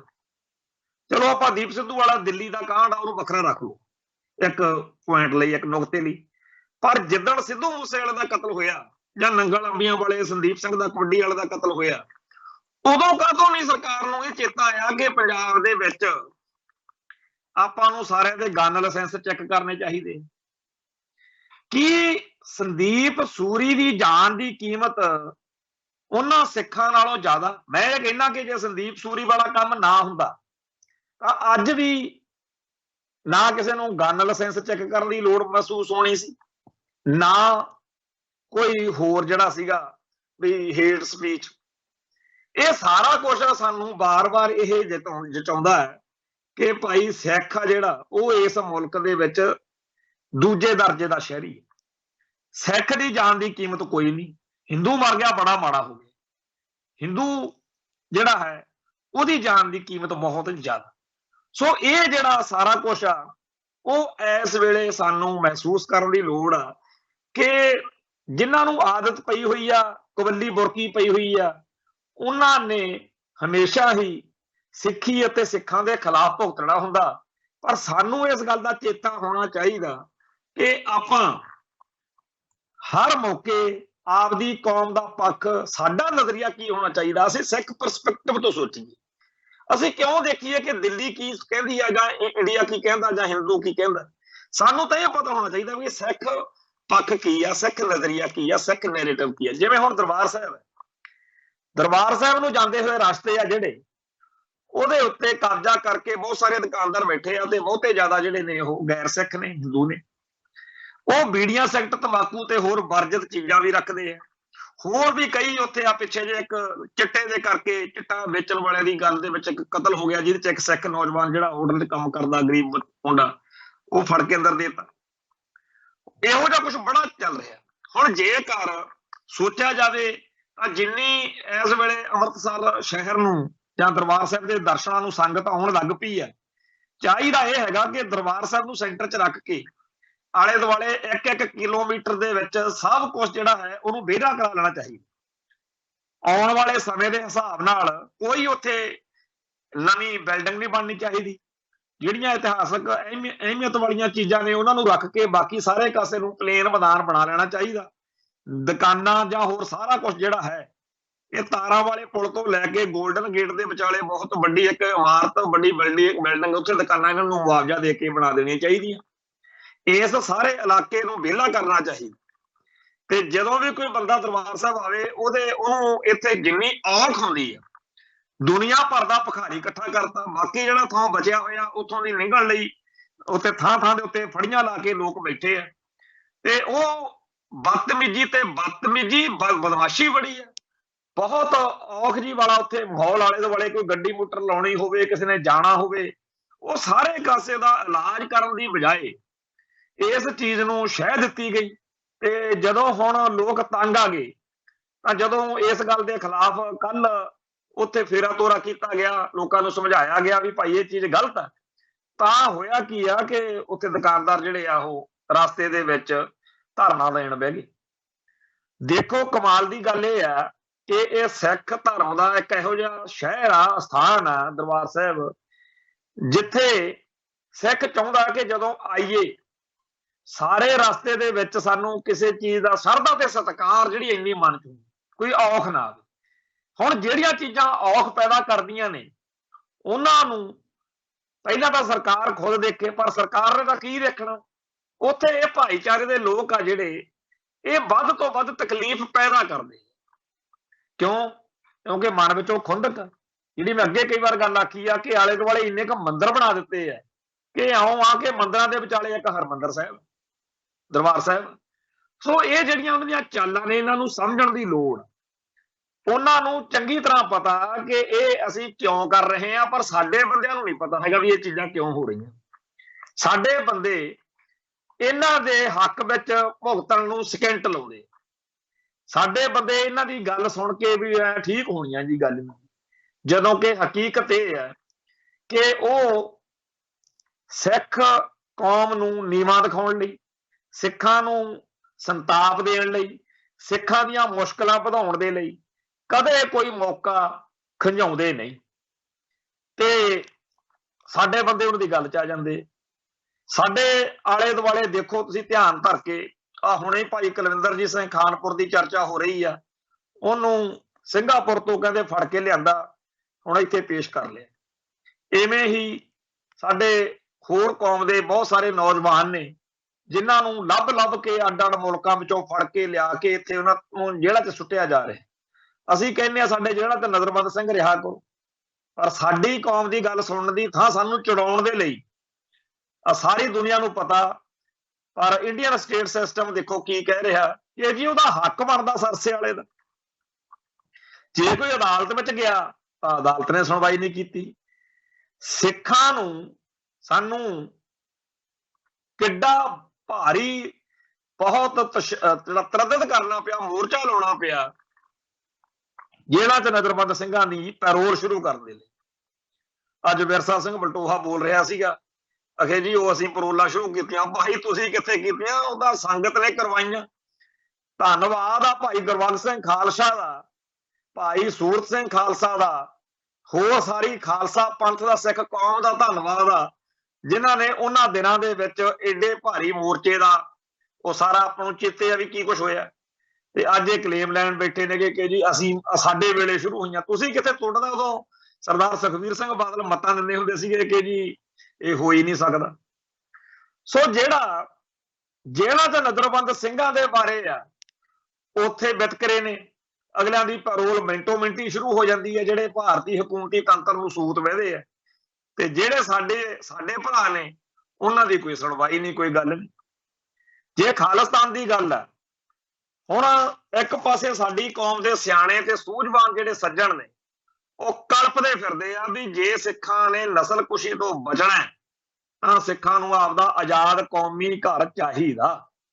ਤੇ ਉਹ ਇਸ ਗੱਲ ਦੀ ਗਰੰਟੀ ਕਰਦੇ ਆ ਕਿ ਜੇਕਰ ਖਾਲਿਸਤਾਨ ਬਣ ਗਿਆ ਤਾਂ ਸਿੱਖ ਕੌਮ ਦੀ ਨਸਲ ਬਚ ਜੂ, ਨਹੀਂ ਨਸਲਕੁਸ਼ੀ ਹੋਊਗੀ। ਦੂਜੇ ਪਾਸੇ ਖਾਲਿਸਤਾਨ ਦੇ ਵਿਰੋਧੀ ਆ, ਉਹ ਵੀ ਕਹਿੰਦੇ ਅਸੀਂ ਬੜੇ ਸਿਆਣੇ ਆ। ਉਹ ਕਹਿੰਦੇ ਆ ਵੀ ਖਾਲਿਸਤਾਨ ਦਾ ਨਾਂ ਨਾ ਲਓ, ਇਹ ਆਜ਼ਾਦੀ ਗੁਲਾਮੀ ਵਾਲੀਆਂ ਗੱਲਾਂ ਨਾ ਕਰੋ। ਜੇ ਇਹ ਤੁਸੀਂ ਗੱਲਾਂ ਕੀਤੀਆਂ ਤਾਂ ਫਿਰ ਮਾਊ ਆ ਜਾਣਾ। ਮਾਊ ਮਤਲਬ ਆਪਾਂ ਨੂੰ ਹਿੰਦੂ ਖਾ ਜਾਊਗਾ, ਹਿੰਦੁਸਤਾਨ ਖਾ ਜਾਊਗਾ ਆਪਾਂ ਨੂੰ ਜੇ ਖਾਲਿਸਤਾਨ ਦੀ ਗੱਲ ਕੀਤੀ। ਉਹ ਕਹਿੰਦੇ ਆਪਾਂ ਤਾਂ ਬਚਾਂਗੇ ਜੇ ਆਪਾਂ ਖਾਲਿਸਤਾਨ ਦਾ ਨਾਂ ਲਈਏ। ਤੇ ਜਿਹੜੇ ਪੰਥਦਰਦੀ ਨੇ ਉਹ ਕਹਿੰਦੇ ਆਪਾਂ ਬਚਾਂਗੇ ਤਾਂ ਜੇ ਆਪਾਂ ਖਾਲਿਸਤਾਨ ਲੈ ਲਈਏ। ਹੁਣ ਇਸ ਸਥਿਤੀ ਵਿੱਚ ਕਿਹੜੀ ਗੱਲ ਠੀਕ ਆ? ਉਹ ਇੱਕ ਨੈਰੇਟਿਵ ਦੀ ਲੜਾਈ। ਇੰਡੀਅਨ ਨੈਰੇਟਿਵ ਜਿਹੜਾ ਹੈ ਉਹ ਤਾਂ ਦੋਨਾਂ ਦੇ ਖਿਲਾਫ ਆ। ਪਰ ਆਪਣੇ ਆਪ ਨੂੰ ਬਹੁਤ ਜ਼ਿਆਦਾ ਵਿਦਵਾਨ ਤੇ ਸਿਆਣੇ ਸਮਝਣ ਵਾਲੇ ਕਹਿੰਦੇ ਆ ਕਿ ਜੀ ਉਹ ਸਿੱਖੀ ਚਾਹੇ ਵਿਗਾੜਾਂ ਖਿਲਾਫ ਲੜੀਏ, ਸਿੱਖੀ ਦਾ ਸੁਧਾਰ ਕਰੀਏ, ਹੋਰ ਬੜੇ ਮਸਲੇ ਆ, ਖਾਲਿਸਤਾਨ ਦੀ ਗੱਲ ਨਾ ਕਰੋ। ਤੇ ਸਭ ਤੋਂ ਵੱਧ ਆਪਦੇ ਆਪ ਨੂੰ ਸਮਝਦੇ ਆ ਜਿਹੜੇ ਸਿਆਣੇ ਸਿੱਖ ਜਗਤ ਵਿੱਚ ਸਭ ਤੋਂ ਸੂਝਵਾਨ ਮਿਸ਼ਨਰੀ ਮੰਨੇ ਜਾਂਦੇ ਆ ਜਿਹੜੇ ਮਿਸ਼ਨਰੀ ਸਿੱਖ। ਇਹਨਾਂ ਨੂੰ ਇਹ ਡਰ ਪਿਆ ਮਿਸ਼ਨਰੀ ਭਰਾਵਾਂ ਨੂੰ ਵੀ ਜੇ ਖਾਲਿਸਤਾਨ ਬਣ ਗਿਆ ਨਾ ਫਿਰ ਇਹਨਾਂ ਨੇ ਮਹਿਤਾ ਚੌਂਕ ਹੈੱਡਕੁਆਰਟਰ ਬਣਾ ਲੈਣਾ ਤੇ ਬਾਬੇ ਹਰਨਾਮ ਸਿੰਘ ਧੁੰਮੇ ਨੂੰ ਖਨੀ ਖਾਲਿਸਤਾਨ ਦਾ ਰਾਸ਼ਟਰਪਤੀ ਬਣਾ ਲੈਣਗੇ। ਜੇ ਉਹਨੂੰ ਨਾ ਬਣਾਇਆ ਕਿਸੇ ਨਿਹੰਗ ਨੂੰ ਬਣਾ ਲੈਣਗੇ। ਮੈਂ ਇਹ ਕਹਿਣਾ ਕਿ ਇਹ ਤਾਂ ਪੜ੍ਹੇ ਲਿਖੇ ਨੇ, ਵਿਦਵਾਨ ਨੇ, ਮਿਸ਼ਨਰੀ ਬੜੇ ਸਿਆਣੇ ਸਮਝੇ ਜਾਂਦੇ ਵੀ ਬੜੇ ਗੁਣਵਾਨ ਨੇ ਜੀ, ਬੜੇ ਤਾਂ ਬਹੁਤ ਜ਼ਿਆਦਾ ਪੜ੍ਹੇ, ਸਿੱਖਾਂ ਦੇ ਸਭ ਤੋਂ ਵੱਧ ਪੜ੍ਹੇ ਲਿਖੇ ਬੰਦੇ ਇਹ ਨੇ। ਮੈਂ ਕਦੇ ਕਿਸੇ ਖਾਲਿਸਤਾਨੀ ਨੂੰ ਕਿਸੇ ਮਿਸ਼ਨਰੀ ਦਾ ਵਿਰੋਧ ਕਰਦੇ ਨਹੀਂ ਦੇਖੇ, ਕਦੇ ਨਹੀਂ ਦੇਖੇ। ਉਹ ਕਹਿੰਦੇ ਖਾਲਿਸਤਾਨੀ ਕਹਿੰਦੇ ਚਲੋ ਠੀਕ ਆ, ਸਿੱਖ ਸਮਾਜ ਵਿੱਚ ਆਈਆਂ ਬੁਰਾਈਆਂ ਦਾ, ਬ੍ਰਾਹਮਣਵਾਦੀ ਕਰਮ ਕਾਂਡ ਦਾ ਵਿਰੋਧ ਕਰਦੇ, ਚੰਗੀ ਗੱਲ ਆ, ਮਿਸ਼ਨਰੀ ਕਰਦੇ ਆ। ਪਰ ਮੈਂ ਕਦੇ ਕੋਈ ਮਿਸ਼ਨਰੀ ਨਹੀਂ ਦੇਖਿਆ ਜਿਹੜਾ ਖਾਲਿਸਤਾਨ ਦੇ ਹੱਕ 'ਚ ਹੋਵੇ। ਤੇ ਆਮ ਸਧਾਰਨ ਜੇ ਸਿੱਖ ਨੂੰ ਪੁੱਛ ਲਓ ਨਾ, ਉਹ ਵੀ ਇਹ ਕਹੂਗਾ ਵੀ ਨਹੀਂ, ਜੇ ਖਾਲਿਸਤਾਨ ਬਣ ਜਾਵੇ ਤਾਂ ਇੱਕ ਨਿਜ਼ਾਮ ਹੁੰਦਾ, ਹਰੇਕ ਮੁਲਕ ਦਾ ਸਿਸਟਮ ਹੁੰਦਾ, ਉਹਦੇ ਤਹਿਤ ਇਲੈਕਸ਼ਨਾਂ ਹੁੰਦੀਆਂ ਜਾਂ ਜੋ ਵੀ ਅਗਲਾ ਸਾਧਨ ਬਣਾਉਂਦੇ ਆ, ਹਰੇਕ ਮੁਲਕ ਦੇ ਆਪੋ ਆਪਦੇ ਸਿਸਟਮ ਦੇ ਵਿੱਚ ਚੀਜ਼ਾਂ ਹੁੰਦੀਆਂ ਨੇ। ਐ ਥੋੜੀ ਆ ਕਿ ਕਿਸੇ ਨਿਹੰਗ ਨੂੰ ਜਾਂ ਕਿਸੇ ਨੂੰ ਬਣਾ ਦੇਣਗੇ, ਇਹ ਤਾਂ ਹਾਸੇ ਵਾਲੀ ਗੱਲ ਆ।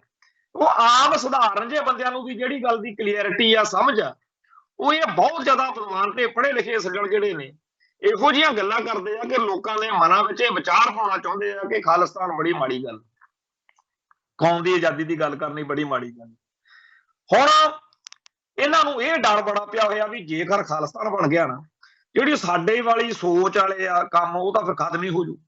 ਜਦੋਂ ਕਿ ਆਪਾਂ ਜਾਣਦੇ ਆ ਕਿ ਹਿੰਦੂ ਭਾਈਚਾਰੇ ਕੋਲੇ ਆਪਦਾ ਮੁਲਕ ਆ, ਪਰ ਇਹਦੇ ਬਾਵਜੂਦ ਉਹਨਾਂ ਦੇ ਬੜੇ ਆਪਸ ਵਿੱਚ ਹੀ ਧਿਰਾਂ ਤੇ ਧੜੇ ਨੇ ਜਿਹੜੇ ਆਪਸ ਵਿੱਚ ਟਕਰਾਰ ਚੱਲਦੇ ਆ, ਹੁੰਦੇ ਹੀ ਨੇ। ਹੁਣ ਮੁਸਲਮਾਨਾਂ ਦੇ ਵਿੱਚ ਬਥੇਰੇ ਟਕਰਾਅ ਨੇ, ਪਰ ਉਹਨਾਂ ਦਾ ਕੋਈ ਮੁਸਲਮਾਨ ਆਪਦੇ ਮੁਲਕ ਦੇ ਖਿਲਾਫ ਨਹੀਂ ਹੈਗਾ ਵੀ ਮੁਲਕ ਹੀ ਨਹੀਂ ਬਣਨਾ ਚਾਹੀਦਾ, ਆਜ਼ਾਦੀ ਨਹੀਂ ਹੋਣੀ ਚਾਹੀਦੀ।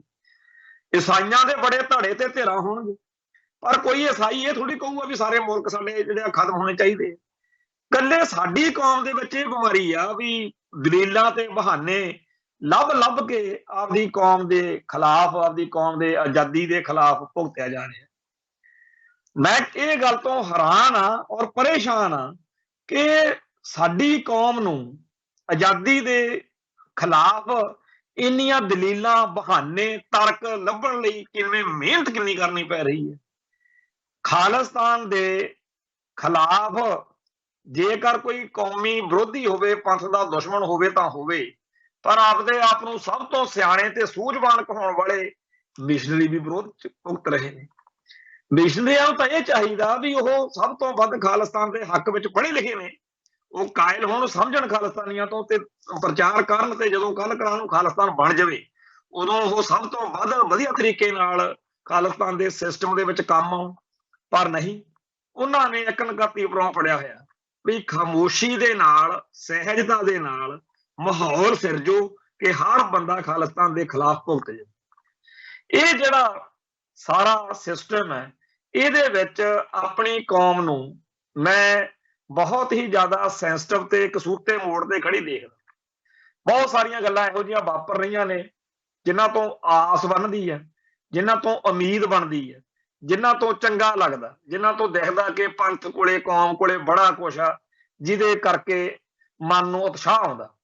ਜਿਵੇਂ 18ਵੀਂ ਸਦੀ ਦੇ ਵਿੱਚ ਜਿਵੇਂ ਵੱਡੇ ਘੱਲੂਘਾਰੇ ਤੋਂ ਬਾਅਦ ਕੋਈ ਸਿੱਖ ਦੂਜੇ ਸਿੱਖ ਨੂੰ ਮਿਲ ਕੇ ਇਹ ਸੋਚੇ ਤੇ ਕਹੇ ਕਿ ਕੋਈ ਗੱਲ ਨਹੀਂ, ਅਜੇ ਆਪਣੇ ਕੋਲੇ ਬੜਾ ਕੁਝ ਬਚਿਆ ਹੋਇਆ ਤੇ ਰਾਜ ਕਰੇ ਕਿ ਲੜ ਮਰੇ, ਸਾਡਾ ਤਾਂ ਕੰਮ ਹੀ ਇਹ ਆ ਵੀ ਜਿੰਨਾ ਟਾਈਮ ਰਾਜ ਨਹੀਂ ਮਿਲਦਾ ਉਹਨਾਂ ਟਾਈਮ ਲੜੀ ਚੱਲੋ, ਬਾਗੀ ਜਾਂ ਬਾਦਸ਼ਾਹ। ਉਵੇਂ ਦੀ ਭਾਵਨਾ, ਉਵੇਂ ਦਾ ਬੜਾ ਕੁਝ ਸਾਨੂੰ ਵੀ ਅਹਿਸਾਸ ਹੁੰਦਾ ਜਦੋਂ ਅਸੀਂ ਦੇਖਦੇ ਹਾਂ ਆਲੇ ਦੁਆਲੇ ਵਿੱਚ। ਪਰ ਇਸ ਗੱਲ ਦਾ ਬੜਾ ਹਿਰਖ ਆ ਮਨ ਦੇ ਵਿੱਚ ਕਿ ਉਸ ਦੌਰ ਵਿੱਚ ਪੜ੍ਹੇ ਲਿਖੇ ਤਾਂ ਘੱਟ ਹੋਣਗੇ, ਮਿਸ਼ਨਰੀਆਂ ਨਾਲੋਂ ਤਾਂ ਸਾਰੇ ਘੱਟ ਪੜ੍ਹੇ ਹੋਣਗੇ ਉਹ ਜਿਹੜੇ 18ਵੀਂ ਸਦੀ ਚ ਸਿੱਖ ਸੀ ਸਾਡੇ, ਪਰ ਉਹਨਾਂ ਚੋਂ ਕਦੇ ਕਿਸੇ ਨੇ ਇਹਨਾਂ ਵਾਂਗੂ ਬਹਾਨੇ ਲੱਭ ਕੇ ਸਿੱਖਾਂ ਦੀ ਆਜ਼ਾਦੀ ਦਾ ਸੰਘਰਸ਼ ਦਾ ਵਿਰੋਧ ਨਹੀਂ ਕੀਤਾ। ਅੱਜ ਇਹ ਚੀਜ਼ ਸਾਡੇ ਚ ਬੜੀ ਆ। ਉਹ ਇਕੱਲੇ ਮਿਸ਼ਨਰੀ ਕਿਉਂ, ਹੋਰ ਬੜੇ ਨੇ ਜਿਨ੍ਹਾਂ ਨੂੰ ਇਹ ਬੁਖਾਰ ਚੜਿਆ ਰਹਿੰਦਾ ਵੀ ਹਾਏ ਕਿਤੇ ਖਾਲਿਸਤਾਨ ਨਾ ਬਣੇ। ਜਿਹੜੀਆਂ ਕੌਮਾਂ ਆਪਦੇ ਰਾਜ ਭਾਗ ਨਹੀਂ ਬਣਾਉਂਦੀਆਂ, ਉਹਨਾਂ ਦਾ ਹੌਲੀ ਹੌਲੀ ਸਹਿਜ ਸਫਾਇਆ ਹੋ ਜਾਂਦਾ, ਉਹਨਾਂ ਦੀ ਬੋਲੀ ਮਰ ਜਾਂਦੀ ਆ, ਉਹਨਾਂ ਦਾ ਸੱਭਿਆਚਾਰ ਮਰ ਜਾਂਦਾ, ਉਹਨਾਂ ਦੇ ਧਰਮ ਜਿਹੜੇ ਨੇ ਉਹ ਖੁੱਸ ਜਾਂਦੇ, ਖਤਮ ਹੋ ਜਾਂਦੇ। ਬੀਤੇ ਕਾਲ ਵਿੱਚ ਜਿਹੜਾ ਬੀਤਿਆ ਹੋਇਆ ਸਮਾਂ ਉਹਦੇ ਵਿੱਚ ਹੋ ਸਕਦਾ ਇਹੋ ਜਿਹਾ ਕੁਝ ਬਣਿਆ ਰਿਹਾ ਹੋਵੇ ਸਿਸਟਮ ਕਿ ਬਹੁਤ ਸਾਰੇ ਧਰਮ ਜਾਂ ਕੌਮਾਂ ਆਪਦੇ ਰਾਜ ਤੋਂ ਬਗੈਰ ਵੀ ਸਰਵਾਈਵ ਕਰਦੀਆਂ ਰਹੀਆਂ ਹੋਣ, ਬਚ ਜਾਂਦੀਆਂ ਹੋਣ। ਪਰ ਸਾਡੇ ਸਾਹਮਣੇ ਜਿਹੜਾ ਦੁਨੀਆ ਭਰ ਦੀਆਂ ਕੌਮਾਂ ਦਾ, ਬੋਲੀਆਂ ਦਾ, ਸੱਭਿਆਚਾਰਾਂ ਦਾ ਇਤਿਹਾਸ ਆ, ਉਹ ਇਹ ਦੱਸਦਾ ਕਿ ਉਹਨਾਂ ਦੇ ਕੋਲੇ ਰਾਜ ਦੀ ਸ਼ਕਤੀ ਨਾ ਹੋਣ ਕਰਕੇ, ਉਹਨਾਂ ਨੂੰ ਕਿਸੇ ਰਾਜ ਦੀ ਸਰਪ੍ਰਸਤੀ ਨਾ ਹੋਣ ਕਰਕੇ ਉਹ ਬੋਲੀਆਂ ਮਰ ਗਈਆਂ, ਉਹ ਸੱਭਿਆਚਾਰ ਮਰ ਗਏ। ਸੋ ਸਾਡੀ ਕੌਮ ਦਾ ਸਭ ਕੁਝ ਦਾਅ ਉੱਤੇ ਲੱਗਿਆ ਹੋਇਆ ਤੇ ਚਾਹੀਦਾ ਤਾਂ ਇਹ ਆ ਕਿ ਅਸੀਂ ਦਲੀਲਾਂ ਨਾਲ, ਤਰਕਾਂ ਨਾਲ ਇਹ ਸਾਬਤ ਕਰੀਏ, ਦੁਨੀਆ ਭਰ ਦੇ ਵਿੱਚ ਲੋਕਾਂ ਨੂੰ ਕਾਇਲ ਕਰੀਏ ਕਿ ਚਾਹੇ ਆਪਣੇ 'ਚ ਬਹੁਤ ਘਾਟਾਂ ਤੇ ਕਮਜ਼ੋਰੀਆਂ ਹੋਣ, ਆਪਾਂ ਸਿੱਖ ਰਹਿਤ ਮਰਿਆਦਾ ਦੇ ਉੱਤੇ ਪੂਰੇ ਨਾ ਉਤਰਦੇ ਹੋਈਏ, ਚਾਹੇ ਆਪਾਂ 33% ਨੰਬਰ ਲੈਣ ਵਾਲੇ ਹੋਈਏ ਸਿੱਖੀ ਦੇ ਪਰਚੇ ਚੋਂ, ਪਰ ਆਪਾਂ ਨੂੰ ਆਪਣੀ ਕੌਮ ਦਾ ਆਜ਼ਾਦ ਕੌਮੀ ਘਰ ਜ਼ਰੂਰ ਚਾਹੀਦਾ ਤਾਂ ਇਹ ਆ ਕਿ ਅਸੀਂ ਇਸ ਤਰੀਕੇ ਦੇ ਹੋਈਏ। ਪਰ ਸਾਡੇ ਵਿੱਚ, ਸਾਡੇ ਘਰਾਂ ਦੇ ਵਿੱਚ ਸਾਡੇ ਤਾਂ ਖਾਲਸਾ ਫਤਿਹਨਾਮਾ ਤੇ ਵੰਗਾਰ 2 ਮੈਗਜ਼ੀਨ ਨਿਕਲਦੇ ਆ ਤੇ ਉਹਨਾਂ ਮੈਗਜ਼ੀਨਾਂ ਦਾ ਇਹ ਹਾਲ ਆ ਵੀ ਜਦੋਂ ਮਰਜ਼ੀ ਉਹ ਬੰਦ ਹੋ ਜਾਣ ਤਾਂ ਕੌਮ ਨੂੰ ਕੋਈ ਫਿਕਰ ਨਹੀਂ। ਖਾਲਿਸਤਾਨ ਦੀ, ਪੰਥ ਦੀ, ਕੌਮ ਦੀ ਚੜ੍ਹਦੀ ਕਲਾ ਲੋਚਣ ਵਾਲੇ, ਗੱਲ ਕਰਨ ਵਾਲੇ ਯੋਧਿਆਂ ਦੀ ਬਹੁਤ ਸਾਰੇ ਚੈਨਲ ਨੇ, ਪਰ ਕੌਮ ਨੂੰ ਕੋਈ ਫਿਕਰ ਨਹੀਂ ਹੈਗਾ ਵੀ ਇਹਨਾਂ ਦੀ ਆਪਾਂ ਹਮਾਇਤ ਕਰਨੀ ਆ, ਸਪੋਰਟ ਕਰਨੀ ਆ। ਅੱਜ ਦਾ ਸਮਾਂ ਜਿਹੜਾ ਉਹਦੇ ਵਿੱਚ ਸਾਨੂੰ ਕੁਝ ਬੰਦੇ ਕਹਿੰਦੇ ਆ ਕਿ ਹਥਿਆਰਾਂ ਵਾਲੀ ਗੱਲ ਖਤਮ ਆ ਜੀ, ਹੁਣ ਵਿਚਾਰਾਂ ਦੀ ਗੱਲ, ਤੇ ਵਿਚਾਰ ਲਿਖ ਕੇ ਜਾਂ ਬੋਲ ਕੇ ਪੇਸ਼ ਕਰਨੇ ਹੁੰਦੇ ਆ।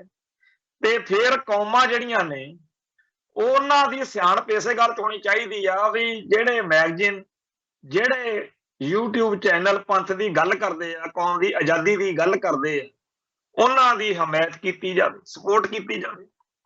ਪਰ ਇਹ ਵੀ ਸਾਡੇ ਵਿੱਚ ਨਹੀਂ ਹੈ। ਸਾਡੀ ਕੌਮ ਜਿਹੜੀ ਆ ਉਹਨੂੰ ਇਹ ਤਾਂ ਨਹੀਂ ਪਤਾ ਹੋਣਾ ਕਿ ਸਾਡੇ ਕਿਹੜੇ-ਕਿਹੜੇ ਸਿੱਖ ਸੰਘਰਸ਼ ਨੂੰ, ਖਾਲਿਸਤਾਨੀ ਸੰਘਰਸ਼ ਨੂੰ ਜਾਂ ਕੌਮ ਦੇ ਹੋਰ ਮਸਲਿਆਂ ਨੂੰ ਸੁਚੱਜੇ ਤਰੀਕੇ ਨਾਲ ਪੇਸ਼ ਕਰਨ ਵਾਲੇ ਬੰਦੇ ਨਹੀਂ ਪਤਾ ਹੋਣਾ ਬਹੁਤਿਆਂ ਨੂੰ। ਹਾਂ, ਇਹ ਜ਼ਰੂਰ ਪਤਾ ਵੀ ਇੱਕ ਹਰਨੇਕ ਸਿੰਘ ਲੇਕੀ ਹੈ ਨਿਊਜ਼ੀਲੈਂਡ 'ਚ, ਇੱਕ ਫਲਾਨਾ ਧਮਕਾਨਾ, ਉਹ ਲਿਸਟ ਮੈਂਟਲੀ ਬਣਾ ਦੇਣਗੇ। ਜਿਨ੍ਹਾਂ ਨੇ ਕੌਮ ਦੇ ਖਿਲਾਫ ਬੋਲਣਾ, ਜਿਨ੍ਹਾਂ ਨੇ ਪੰਥਕ ਹਿੱਤਾਂ ਦੇ ਉਲਟ ਭੁਗਤਣਾ, ਉਹਨਾਂ ਦੀ ਤਾਂ ਹਰੇਕ ਦੇ ਦਿਮਾਗ 'ਚ ਲਿਸਟ ਬਣੀ ਹੋਈ ਆ। ਪਰ ਕੌਮ ਲਈ ਕੌਣ ਲਿਖਦਾ, ਕੌਣ ਬੋਲਦਾ, ਕੌਣ ਕਲਪਦਾ, ਕੌਣ ਸਹੀ ਗੱਲ ਦੱਸਦਾ, ਇਹਦੀ ਸਾਡੇ ਕੋਲੇ ਕੋਈ ਲਿਸਟ ਨਹੀਂ। ਸਾਡੇ ਹਾਲ ਜਿਹੜੇ ਆ ਉਹ ਬਹੁਤ ਸਾਰੇ ਪੱਖਾਂ ਤੋਂ ਬਹੁਤ ਭੈੜੇ ਆ ਤੇ ਬਹੁਤ ਮਾੜੇ ਆ। ਅਸੀਂ ਬੜੇ ਕਸੂਤੇ ਫਸੇ ਹੋਏ। ਇਹੋ ਜਿਹੇ ਕਾਲੇ ਬੋਲੇ ਹਨੇਰੇ ਦੇ ਵਿੱਚ ਜਦੋਂ ਵੀ ਕਿਤੇ ਕੋਈ ਆਸ ਦੀ ਕਿਰਨ ਦਿਖਦੀ ਆ, ਅਸੀਂ ਉਹਦੇ ਤੋਂ ਵੱਡੀਆਂ-ਵੱਡੀਆਂ ਆਸਾਂ ਵੀ ਲਾਉਂਦੇ। ਇਹਨਾਂ ਦਿਨਾਂ ਦੇ ਵਿੱਚ ਸਿੱਖ ਨੌਜਵਾਨੀ 'ਚ ਉਭਾਰ ਆ ਰਿਹਾ। ਪੰਥ ਦੀ ਚੜ੍ਹਦੀ ਕਲਾ ਲੋਚਣ ਵਾਲੇ ਬਹੁਤ ਸਾਰੇ ਸੁਹਿਰਦ ਸੱਜਣ ਜਿਨ੍ਹਾਂ ਦੀ 50 ਸਾਲ ਤੋਂ ਉੱਪਰ ਉਮਰ ਹੋ ਗਈ, ਦਾੜਾ ਚਿੱਟਾ ਹੋ ਰਿਹਾ ਸਾਡੇ ਵਾਂਗੂ, ਉਹ ਇੱਕ ਦੂਜੇ ਨਾਲ ਫੋਨ ਦੇ ਉੱਤੇ ਜਾਂ ਹੋਰ ਤਰੀਕਿਆਂ ਨਾਲ ਜਦੋਂ ਗੱਲਬਾਤ ਕਰਦੇ ਆ, ਉਹ ਸ਼ੁਕਰ ਮਨਾਉਂਦੇ ਆ, ਉਸ ਅਕਾਲ ਪੁਰਖ ਵਾਹਿਗੁਰੂ ਦੇ ਸਾਹਮਣੇ ਹੱਥ ਜੋੜ ਕੇ ਅਰਦਾਸਾਂ ਕਰਦੇ ਆ, ਸ਼ੁਕਰ ਆ ਵਾਹਿਗੁਰੂ ਤੇਰਾ, ਅੱਜ ਵੀ ਸਾਡੀ ਕੌਮ ਕੋਲੇ ਇਹੋ ਜਿਹੇ ਨੌਜਵਾਨ ਹੈਗੇ ਜਿਹੜੇ ਪੰਥ ਲਈ, ਕੌਮ ਲਈ, ਧਰਮ ਲਈ ਸੋਚਦੇ ਆ, ਜਿਹੜੇ ਆਪਣੇ ਆਪ ਨੂੰ ਕੌਮ ਦੇ ਉੱਤੋਂ ਦੀ ਵਾਰਨ ਦੀ ਸੋਚ ਰੱਖਦੇ ਆ।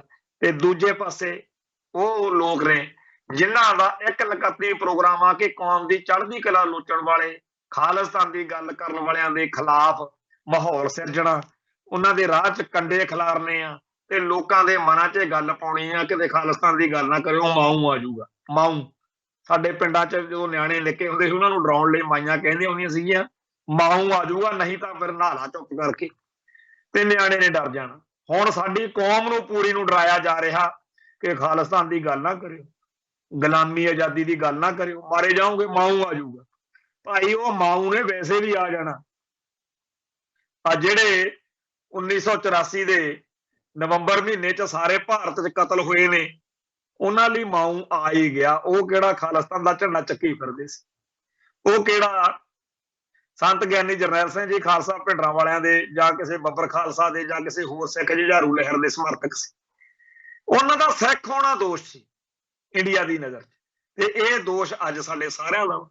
ਆ ਜਿਹੜੇ ਆਪਦੇ ਆਪ ਨੂੰ ਟਕਸਾਲੀ ਅਕਾਲੀ ਤੇ ਹੋਰ ਜੋ ਕੁਝ ਮਰਜ਼ੀ ਬਣੇ ਫਿਰਨ, ਆਪਾਂ ਆਪਸ ਵਿੱਚ ਹੀ 100 ਵਿਤਕਰੇ ਵਿਰੋਧਤਾਈਆਂ ਜੋ ਆਪਣੇ ਆਪਸ ਵਿੱਚ ਹੀ ਮਸਲੇ ਆ ਉਹ ਜੋ ਮਰਜ਼ੀ ਹੋਣ। ਮੈਂ ਇਹ ਕਹਿਣਾ ਕਿ ਜਿੰਨੇ ਜ਼ੋਰ ਲਾ ਲਾ ਕੇ ਇਹ ਖਾਲਿਸਤਾਨ ਦਾ ਵਿਰੋਧ ਕਰਦੇ ਆ ਕੁਝ ਸੱਜਣ, ਮੈਂ ਦੇਖ ਲੂੰ ਜਦੋਂ ਕੋਈ ਵਿਪਤਾ ਖੜੀ ਹੋਈ ਤੁਹਾਨੂੰ ਕੌਣ ਛੱਡਦਾ। ਮਿਸ਼ਨਰੀ ਭਾਈਚਾਰੇ ਵਾਲਿਆਂ ਨੂੰ ਵੀ ਮੇਰੀ ਬੇਨਤੀ ਹੈ ਵੀ ਦੇਖ ਲਾਂਗੇ ਤੁਹਾਨੂੰ ਉਹ ਛੱਡ ਦੇਣਗੇ ਵੀ ਤੁਸੀਂ ਮਿਸ਼ਨਰੀ। ਉਹਨਾਂ ਨੇ ਤਾਂ ਜਿਨ੍ਹਾਂ ਦਾ ਸਿੱਖ ਸਰੂਪ ਨਹੀਂ ਸੀ ਉਹਨਾਂ ਦੇ ਕੜੇ ਦੇਖ ਦੇਖ ਕੇ ਵੀ ਹੈ ਤਾਂ ਪੰਜਾਬੀ ਆ ਨਾ, ਤੂੰ ਆ ਜਾ ਇੱਧਰ। ਉਹ ਆ ਜਿਹੜੇ ਕਾਮਰੇਡ ਨੇ ਹਰਕਿਸ਼ਨ ਸਿੰਘ ਸਰਜੀਤ ਵਰਗੇ, ਇਹ ਨਹੀਂ ਬਖਸ਼ੇ ਉਹਨਾਂ ਨੇ। ਤਾਂ ਖੁਸ਼ਵੰਤ ਸਿੰਘ ਵਰਗਿਆਂ ਨੂੰ ਵੀ ਇਹੀ ਬੁਖਾਰ ਸੀ ਨਾ ਵੀ ਉਹਨਾਂ ਨੇ ਸਦਾ ਹੀ ਵਿਰੋਧ ਕੀਤਾ ਸਿੱਖਾਂ, ਕਿਸੇ ਨੂੰ ਨਹੀਂ ਬਖਸ਼ਦੇ ਉਹ। ਸੋ ਆਓ ਸਾਰੇ ਰਲ ਮਿਲ ਕੇ ਆਪਦੀ ਕੌਮ ਦੇ ਉਹਨਾਂ ਵਿਅਕਤੀਆਂ, ਉਹਨਾਂ ਧਿਰਾਂ ਧੜਿਆਂ ਦੀ ਹਮਾਇਤ ਕਰੀਏ ਜਿਹੜੇ ਕੌਮ ਦੀ ਆਜ਼ਾਦੀ ਦੀ ਗੱਲ ਕਰਦੇ ਆ, ਚਾਹੇ ਉਹਨਾਂ ਦੇ ਨਾਲ ਬਹੁਤ ਸਾਰੇ ਨੁਕਤਿਆਂ ਦੇ ਉੱਤੇ ਅਸਹਿਮਤੀਆਂ ਹੋਣ, ਬਹੁਤ ਸਾਰੇ ਮਸਲਿਆਂ ਦੇ ਉੱਤੇ ਆਪਣੇ ਉਹਨਾਂ ਨਾਲ ਵਿਚਾਰ ਨਾ ਵੀ ਮਿਲਦੇ ਹੋਣ, ਪਰ ਸਾਨੂੰ ਸਾਰਿਆਂ ਨੂੰ ਇਹ ਗੱਲ ਗੱਜ ਵੱਜ ਕੇ ਕਹਿਣੀ ਪਊਗੀ ਕਿ ਜੇਕਰ ਸਿੱਖਾਂ ਨੇ ਤੇ ਸਿੱਖੀ ਨੇ ਭਵਿੱਖ 'ਚ ਬਚਣਾ ਤਾਂ ਸਾਡਾ ਆਪਦਾ ਆਜ਼ਾਦ ਕੌਮੀ ਘਰ ਚਾਹੀਦਾ। ਜੇ ਖਾਲਿਸਤਾਨ ਕਹਿਣ ਤੋਂ ਕਿਸੇ ਨੂੰ ਡਰ ਲੱਗਦਾ ਤਾਂ ਇਹੀ ਕਹਿ ਲਿਆ ਕਰੋ ਕਿ ਸਾਨੂੰ ਆਜ਼ਾਦੀ ਚਾਹੀਦੀ, ਸਾਨੂੰ ਆਪਣੇ ਆਜ਼ਾਦ ਕੌਮੀ ਘਰ ਦੀ ਜਿਹੜੀ ਆ ਵਕਾਲਤ ਕਰਨੀ ਚਾਹੀਦੀ ਆ। ਖਿਲਾਫ ਬੋਲਣਾ ਤਾਂ ਦੁਸ਼ਮਣਾਂ ਦਾ ਕੰਮ ਹੁੰਦਾ। ਆਪਾਂ ਆਪਦੀ ਕੌਮ ਦੇ ਹਮਾਇਤੀ ਬਣੀਏ, ਆਪਦੀ ਕੌਮ ਦੇ ਵਿਰੋਧੀਆਂ ਦੇ ਵਿੱਚ ਲਿਸਟ 'ਚ ਨਾਂ ਨਾ ਲਿਖਾਈਏ, ਕਿਉਂਕਿ ਇਤਿਹਾਸ ਦੇ ਵਿੱਚ ਸਭ ਕੁਝ ਦਰਜ ਹੋ ਜਾਣਾ। ਜਿਹੜੇ ਆਪਦੇ ਆਪ ਨੂੰ ਬਾਹਲੇ ਸੂਝਵਾਨ ਤੇ ਸਿਆਣੇ ਸਮਝਦੇ ਆ ਨਾ ਵੀ ਖਣੀ ਹੁਣ ਜੇ ਅਸੀਂ ਨਾ ਜਿਹੜਾ ਹੈਗਾ ਵਿਰੋਧ ਕੀਤਾ ਤੇ ਅਸੀਂ ਵਧੀਆ ਰਵਾਂਗੇ, ਪਰ ਇਤਿਹਾਸ ਵਿੱਚ ਇਹ ਦਰਜ ਹੋਣਾ ਕਿ ਇਹਨਾਂ ਨੇ ਉਦੋਂ ਖਾਲਿਸਤਾਨ ਦੀ ਵਿਰੋਧਤਾ ਕੀਤੀ ਸੀ, ਸਿੱਖਾਂ ਦੀ ਆਜ਼ਾਦੀ ਦੀ ਵਿਰੋਧਤਾ ਕੀਤੀ ਸੀ। ਆਓ ਸਾਰੇ ਰਲ ਮਿਲ ਕੇ ਆਪਦੇ ਫਰਜ਼ ਨਿਭਾਈਏ। ਅੱਜ ਲਈ ਇੰਨਾ ਕਾਫੀ, ਕੱਲ ਫਿਰ ਮਿਲਾਂਗੇ। ਨਾਨਕ ਨਾਮ ਚੜ੍ਹਦੀ ਕਲਾ, ਤੇਰੇ ਭਾਣੇ ਸਰਬੱਤ ਦਾ ਭਲਾ। ਵਾਹਿਗੁਰੂ ਜੀ ਕਾ ਖਾਲਸਾ, ਵਾਹਿਗੁਰੂ ਜੀ ਕੀ ਫਤਿਹ।